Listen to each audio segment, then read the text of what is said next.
From a very young age, I understood the principle of hard work.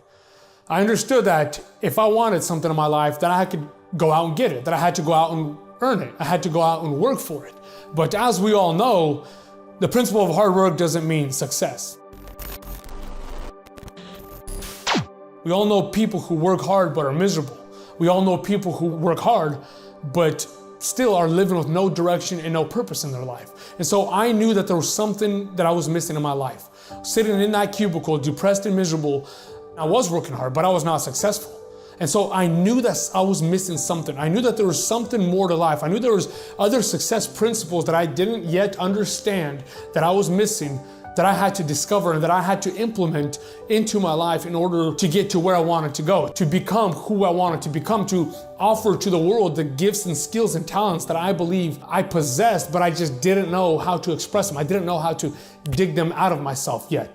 I want to share with you 3 principles that I believe will absolutely transform your life, because these principles, they helped me get back on track in my life when I needed them most. I believe that they can transform you. If you're not where you want to be, maybe you're not in the kind of job, the kind of career that you thought you'd be. Maybe you're not in the kind of moment in time in your life that you thought you would be by this point in your life. Maybe some obstacles, some circumstances, some things in your life have happened that have put you in a position to where you're not where you want to be in life. And so I believe these principles can help equip you. They can be like that toolbox that you can go to help you get back on track and stay on track and become the kind of person that you could become. These 3 principles that I'm going to share, the first one is to develop a burning desire. The second one then is to take action. And then the third principle is always persist. With that, we'll start with principle number 1. The first thing you've got to do is you've got to develop a burning desire. Now, it doesn't matter where you're at in your life. It doesn't matter what kind of obstacles you're facing. It doesn't matter how many times you failed in the past. It doesn't matter what people think about you. It doesn't matter how many things you have to overcome. If you have a burning desire in your heart to do something great with your life, to not just be a person who just flows through this life, but actually impacts people, goes out there and does incredible things, has incredible impact on the world, has incredible impact on your family, on your community, on people around you, you have to have something to fight for. If I ask you right now, do you want to be successful? As a matter of fact, if I stop 100 people on the street and I ask them, do you want to be successful? Chances are every single one of these people are going to tell me, yes, they want to be successful. Now, if I ask them, what does success look like to you specifically? I don't know if everyone will be able to tell me that. See, a lot of people, they love to talk big. They love to talk about wanting to succeed, talking about doing great things, but they don't have clarity. They don't know what that looks like to them specifically. And develop a burning desire. You can't fight for things in your life when you don't know specifically what it is that you're fighting for. And for me, I had to discover that. I come from a family of fighters. I come from a family of people who live with purpose, and despite the circumstances that they face in life, they still live with so much purpose and impacted so many people. And yet there I was, living in America, working in this dead-end job, depressed and miserable. And so I knew that I needed that passion in my life. I knew that I needed to find something to fight for. And that's where a man named Augmendino came into my life. And by came into my life, I don't mean that I physically met him. I wish I did. But I picked up a book called A Better Way to Live, written by Augmendino. And this book changed everything for me. Changed my perspective on life, changed my outlook on life. It reminded me that I too had something to offer, that I too could go out and do incredible things with my life. Augmendino was an author and Augmendino was a motivational speaker. So I decided then and there after reading that book that that's what I was going to do. Slight problem. I was not an author and I was by no means comfortable with speaking. So I was terrified of speaking. And this book started giving me ideas and perspectives and outlooks on my life. And so I wanted to do for other people what Augmendino did for me. And suddenly I had my burning desire. I knew what I needed to do. I needed to write books and I needed to speak.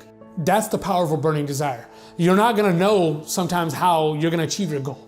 You're not going to know what you need to do. You're not going to see the opportunities in your life. But if you have that goal, if you have that burning desire to achieve something, you have that clarity of a goal in mind, you're going to start to figure it out. That's the beautiful thing about life, is that when you start to look, when you feel like there's something different, when you want something more, life has a way of presenting you an opportunity to get more. Sometimes that opportunity can come in the form of an obstacle. Sometimes it comes in the form of an opportunity of meeting somebody.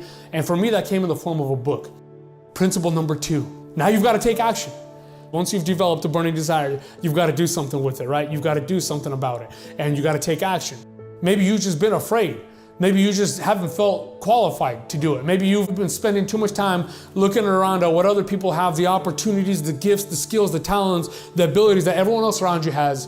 And the more we compare, the more it feels like we have less, right? The more we see what everyone else has, the more it feels like we have less. But my friend, you've got to take action, because you cannot gain confidence in yourself. You cannot discover the skills, the gifts, the talents that you have inside of you if you haven't even started working on them. If you haven't started taking action, if you haven't been trying different things, if you haven't been putting yourself out there, right? It's okay to be scared. It's not okay to stay that way. It's not okay to not trying. It's not okay to let that fear keep you beat down and staying in the same place. And so that's why this second principle is so important. It's one of the most easiest principles to understand for people, and yet it's still the one that keeps people down the most, because people don't implement that into your life. When I was 17 years old, my brothers and I, we were headed to a wedding, and we got into a little bit of a road rage with this absolute maniac lady on the freeway. This lady decided she wanted us off the freeway. She's getting in front of us, she's stopping, she's brake checking us, she's stopping the car, and we're trying to go around her. And at one point, my brother decides, we gotta get rid of this lady. Like, we gotta get away from her. So he steps on the gas, and we start going about 80 miles an hour down the freeway, and we're going down the fast lane. And this lady, she catches up to us. She swerves across 3 lanes of traffic. She swerves her SUV, clips the back of my brother's car. The entire car spins around, back left tire snaps off, and we start rolling down the freeway. I'm unbuckled in the back seat the entire time. The car finally comes to a stop. All 3 of us crawled out of that car, and to this day, I don't know how it happened. It was a miracle. I don't know how it happened, but all 3 of us crawled out without a single scratch on us. I remember an ambulance lady pulls up. She takes one look at the car. She called us golden boys. She said, nobody should have came out of that car alive. That got me thinking about my life a little bit differently. When you're young, you think you're gonna live forever. And it was at that moment that I realized that my life could have ended in an instant. It was the first time in my life that I finally realized that I wasn't gonna live forever. That the way that I was living, the opportunities that I had in my life, that they weren't gonna be there forever. How often do we read a book, we hear a song, we watch a movie, something triggers, something inspires us, something gives us an idea. We have that burning desire, we have that idea to change, to do something, to wanna do something bigger with our life. But because we don't take action, because we don't implement, that emotion eventually it fades away. See, motivation is a good thing. Motivation is meant to be that spark, meant to be that jolt, but then it's gotta be followed by action. Motivation's got to lead you to do something. And that's where this principle comes in. And this brings us to principle number 3, and always persist. My friend, it's not going to be easy. The bigger the goal, the bigger the destination, the bigger the vision, the bigger the dream, the longer it's going to take for you to get there. The more obstacles you're going to face in your life to achieve that goal. You might be someone who's already developed a burning desire. You might be somebody who knows exactly where you're headed. You might be somebody who's even started taking action. And yet the obstacles that we face along the way, the words of other people, the circumstances that we face, the pandemics, the things that come to us in our life that throw us off track, that disrupt us, that cause these moments of distraction in our life, they stop us dead in our tracks. And this is where most people stop. I believe that the difference between people who achieve extraordinary things in their life and people who don't, it's not that people who do extraordinary things out there are smarter than you, more talented, more skilled. There's just people who didn't do it somewhere along the way, who picked up those talents, who picked up those skills, who continue to fight, even though they face the obstacles. Don't quit. There's going to be distraction. We're living in a world right now with a lot of distraction. We got Netflix, we got small minded people. Em đến nhẹ nhàng như cách em đi qua cái khẳng lãng mạn như thi ca, khiến anh chẳng nhớ được gì cả, chỉ chút vừa vã anh ghi và anh không biết được là đôi mình còn gần bên nhau bao lâu nữa. Nhiều lúc anh nghĩ hay thôi mình có lẽ là đừng yêu nhau nữa, vì cãi vã nhiều quá anh mệt lắm, chia tay nhiều quá anh mệt lắm, tất cả ở em đều mệt lắm. Nhưng rồi thời gian cũng hết năm, em thì vẫn ở đó, vẫn nắm chặt tay, vẫn kể môi sát môi. Anh thì vẫn như vậy, vẫn nghệ sĩ nghèo chỉ có lời hát thôi. Em à, người ta mất nhau trong 2 tuần và ta xa nhau cũng 2 lần. Anh không có phải thằng khờ, cũng biết trái tim đâu đó đã phai dần. Phải cần một sự liều lĩnh để thấy mình còn luyến thương nữa không. Mình sống với nhau như vợ chồng, nhưng tình thế này thì chưa giống. Bài nhạc anh viết vẫn chưa xong, liệu rằng ngày đó có buồn dẫu không cách nào mang nắng về đêm đông, cũng không hái được sao trên trời kia đem xuống. Nhưng sau này có thể đưa em giữ hộ tiền lương, sau này có thể làm việc nhà nếu em lười. Nhân gian thường nói không tồn tại thiên đường, chắc do họ chưa từng nhìn thấy lúc em cười. Ấm áp tỏa sáng tựa vầng thái dương, kéo anh chuyển động tinh tiến ở xung quanh hoài ngày. Hạnh phúc nhất mà anh âm thầm mãi ước, ngày ta đứng trước linh mục và cùng sánh vai lại. Thêm lần nữa tuyên bố nhé, em về khuyên bố mẹ kén rể đi anh đến tuyển ngay. Dù ít tin tưởng vào duyên số nhưng nếu em cho số đảm bảo mình nên duyên đấy. Từ khi gặp em Google hết tác dụng bởi em là tất cả những gì anh cần tìm, giống một kho báu để ngăn người khác bước tới. Đối đầu thế giới anh cũng sẵn sàng cân tim, ghét phải lặng im coi em như cô bạn. Nỗi nhớ đong đầy bao giờ mới khô cạn, khoảnh khắc bên nhau thời gian như ngừng trôi vì em sở hữu sự hấp dẫn vô hạn. Yêu đơn phương cảm giác khó đọc tên, mọi thứ mù mịt giống như đứng trước bão. Mãi hy vọng chờ đợi ngóng trông đến ngày nụ hôn đó sẽ một lần được trao. Hương thơm ngọt ngào vương trên mái tóc em gây nghiện cực mạnh, anh ngày đêm ước áo. Quỳnh là loài hoa đẹp nhất trong bóng đêm, cuộc đời này u tối đang cần em bước vào.